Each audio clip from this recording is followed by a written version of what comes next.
You guys, what's up? Shadow here, and welcome to VR Sunday. Today we're doing something special. We're playing a game called 10 Cupcakes. Now, why is this special? Because this is a game that is not out yet. It is actually in closed beta right now, and I have access to that. Why is that? Well, let me tell you about the developer of this game first. It's a small studio called Repulse. I think they're from Bulgaria. They made some games before, but this is their first VR game. And so they have asked on Reddit mainly, but also on Steam apparently. And I was asked by the Repulse Studio Steam account directly if I would like to test their game and give them a little bit of feedback. That was the deal. So, full disclaimer, I got this game for free. I got it to test. I got it to look at it and give my feedback. So, just, in case if you think there's some bias going on here, just, I want to make it very clear to you why I have this game, what is the purpose. I'm not getting paid or anything, that's not it. But still, I just want to let you know how the situation is. So, this is their first VR game. It's called 10 Cupcakes. Now, why is it called 10 Cupcakes? There are cupcakes in the game, more than 10, but to be honest, I'm not 100% sure why it's called that. I've read somewhere in a thread that it is because I think in their first version of their game they hit 10 cupcakes in the game, like as a surprise. But apparently, now they're just there as food items. Okay, so what is this game? It's a shooter adventure kind of game, so you progress through levels with guns, mainly, and you also can fight in melee, and you shoot people, and you go through the level. You can experience some story elements, which I'll come to later, and there's some different mechanics in the game that are very interesting. So, first off, let's talk about the mechanics first. Normal movement is done via teleport system, which is the easiest and also one of the most effective methods, obviously. It is fine for this game because it's set in some kind of future sci-fi world, so it absolutely fits the environment in my opinion. Of course you could maybe later add some more options, as a lot of games do, like instead of teleporting you could add some sort of dashing mechanic, or maybe even full movement with the touchpads. But right now, teleportation is absolutely fine. Next to only teleporting, there's also a climbing system in this game. You can climb up ladders, you go along these sort of monkey bars, overhead climbing. There's puzzles with climbing. For example, here you can see I'm trying to get past this laser thingy, which is kind of interesting. And one thing I have to say about the climbing is it is very solidly implemented. The area where you can grab onto climbing is big, so you hardly ever miss it. And this basically means you can climb without really concentrating on it, so you can just move as quick as you want to, and you don't have to be afraid that you will miss the climbing area and fall down. Although, to be honest, right now there's no fall damage. Maybe later in the game there will be, I'm not sure. But right now, if you fall down, as long as you don't fall out of the level, it's not really a problem. When you're not climbing or teleporting around, you can do fighting. And your main method of fighting is shooting. There's a lot of these weapon spawners all throughout the level. And why are there so many of them?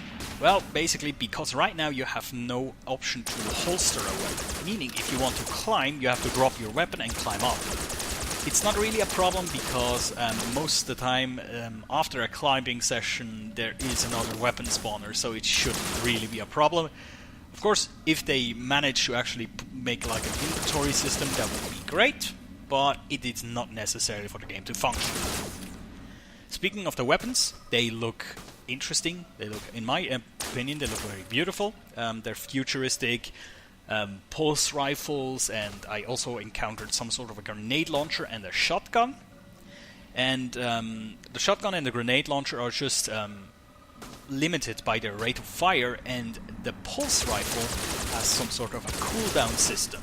You know, like in, I think Mass Effect does sort of cooldown systems, and many other games do it as well, so you don't have to reload the magazine, you know. The pulse rifle also features bullet drop, which I really enjoy. Especially if you're fighting long-ranged enemies, you kind of have to angle your rifle a bit so you can hit them, so I dig that actually. One problem I have encountered with the pulse rifle in specifically is that the reticle on top, the red dot sight, if I aim through that with my right eye, all my shots are on target, no problem. If I aim through it with my left eye, which is something I normally do for some reason, I don't know why, then all my shots go slightly to the left. So I don't know what that is, if that is like a perspective kind of problem, but that's something they might need to fix. So, you have weapons, you can fire at things, and what are you firing at? Well, first and foremost, there's of course enemies in this game you have to fight. I have encountered 4 different kinds of enemies so far, and 2 bosses. So, let's first talk about the normal enemies. They are some sort of melee grunt kind of guy. They just run up to you and try to hit you in the face with their fists, and you can do the same to them. They're really, really weak. You can just one-hit them with your fist and they fly all over the place, or you can just shoot them, whatever makes you feel better. Then there's these guys with rifles. They shoot at you. Their bullets go very, very straight, so they seem to have different rifles than you. And if the shot gets close to you, you go into a so-called bullet time mode. You know, like in Matrix. Or in other games, for example, Space Pirate Trainer does it as well. Now, the cool thing I think about this bullet time is that it's very, very short. It's actually really crisp, because it's just the right amount of time for you to move out of the way, and the game really makes you work for that, you know? It's not like in Space Pirate Trainer, you have ages to dodge that bullet. But here, you really have to react quickly, but it's possible. It's actually possible very well if you react quickly enough. And it makes you feel a little bit cooler than in Space Pirate Trainer, because you really feel like you dodged a bullet, and not you just, you know, you casually strolled by a bullet.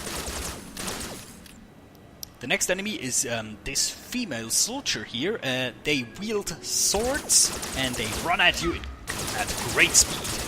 Now they're armored, so killing them is not as easy. What I have found out is the most easy way to kill them is shoot at their head until the mask falls out, or their helmet is destroyed, whatever you want to call it, and then shoot them in the face. It works really well. Then there's these giant robot kind of guys. They either are stationary, sometimes they fly around, and they shoot at you in quite high speed, and they take a lot of bullets before they go down.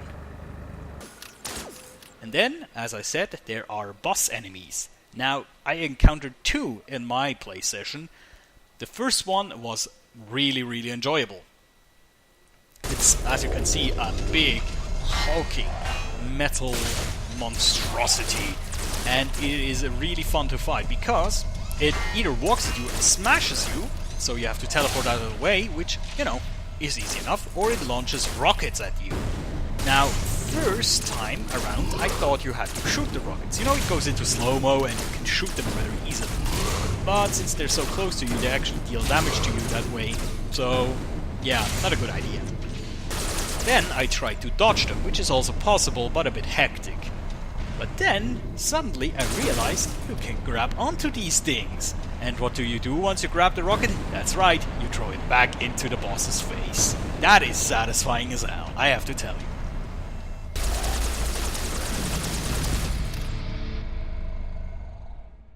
Now the second boss, sadly, was not as interesting.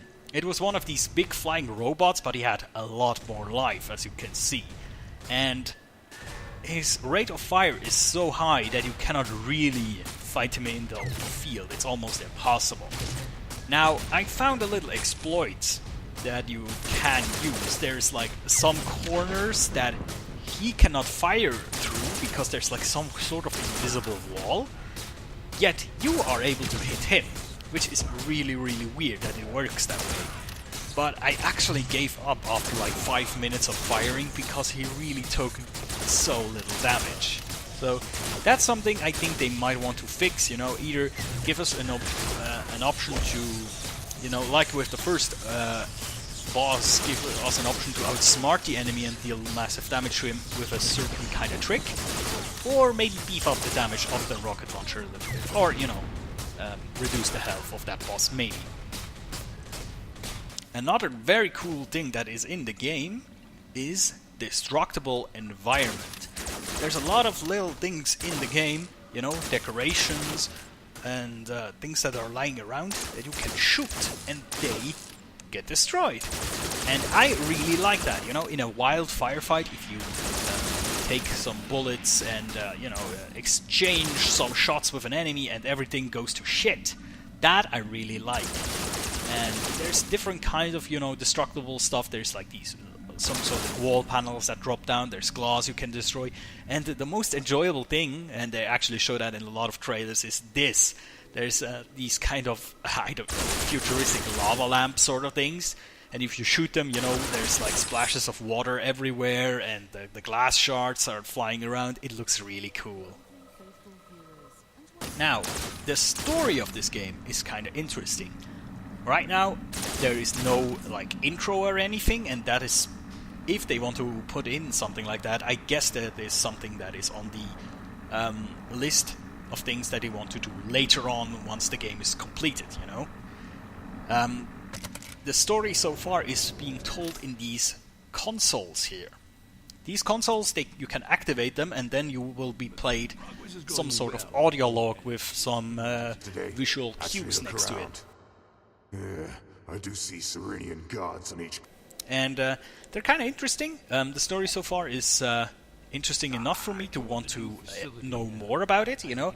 Some sort of like alien invasion, aliens experimenting with humans kind of story, so that's interesting. But it seems to have a little bit of a humorous turn, or at least a bit of a random turn, because at one point I encountered this table here, which is a table that lets you generate a random female, which is kind of funny. I don't know why that's in here, but maybe, you know, later in the game it will actually tell you why that's there. And also there's these levers here, which, yeah, they do this. Yes, it's weird. But hey, I like weird stuff, so I dig that actually. So yeah, overall I really enjoyed the game so far. It surely still has its problems, but it is in beta still, so, you know, they still have time to fix it, and of course I left a big feedback for them, so they can work on these issues. And I'll just highlight some of the issues right now they're still having. For example, these cupcakes, they're actually health pickups, and you would have to eat them to replenish your health. The problem is I didn't really figure out where the zone is where you have to put these if you want to eat them. It's apparently not where your mouth is, but somewhere between your eyes, I think. And that's kind of counterintuitive, because if you want to eat something, you actually, you know, you want to put it in your mouth, even if it's VR. This is a reflex you have, and so I think they might want to change that zone. Speaking of health, and that's maybe a problem because there's no tutorial right now, and that's of course a tutorial, I understand, that's probably one of the lowest priorities right now. First you need a working game, and then you can build a tutorial, obviously. But I think a tutorial will fix that. What I'm talking about is I didn't know where my health bar is, and now watching the video I actually figured it out. It's on my left hand. You can see it right here. But I didn't know during the whole game, so I have no idea what kind of health I'm at, and even though I couldn't eat any cupcakes, I still would have loved to know where my health is at. Can I be brave right now? Do I need to be afraid of the enemies? I never knew, but as I said, that is fixed with tutorials. And as I said, there's some problems with the reticles on the weapon. In my opinion, the player hitbox was also quite big. Sometimes I got hit by shots that I thought I would have dodged. But yeah, as I said, I left a big feedback for them, and I really look forward to seeing what they will make with this game, and I definitely play it again once it's out. So yeah, I hope you enjoyed this special VR Sunday where we were looking at a beta level game, and I will leave you some links, to the developer site. I will leave a link to the trailer of 10 Cupcakes, so you can, see it by yourself. The trailer is pretty crazy, and I kind of love it.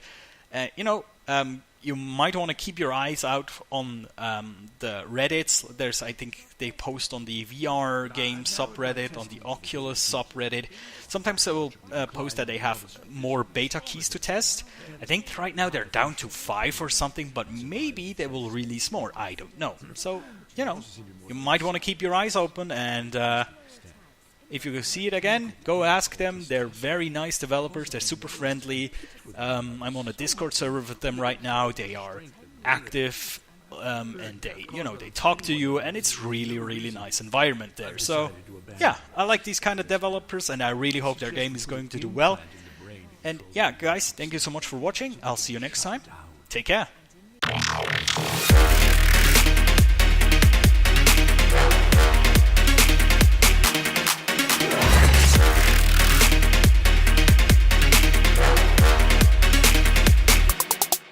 It's just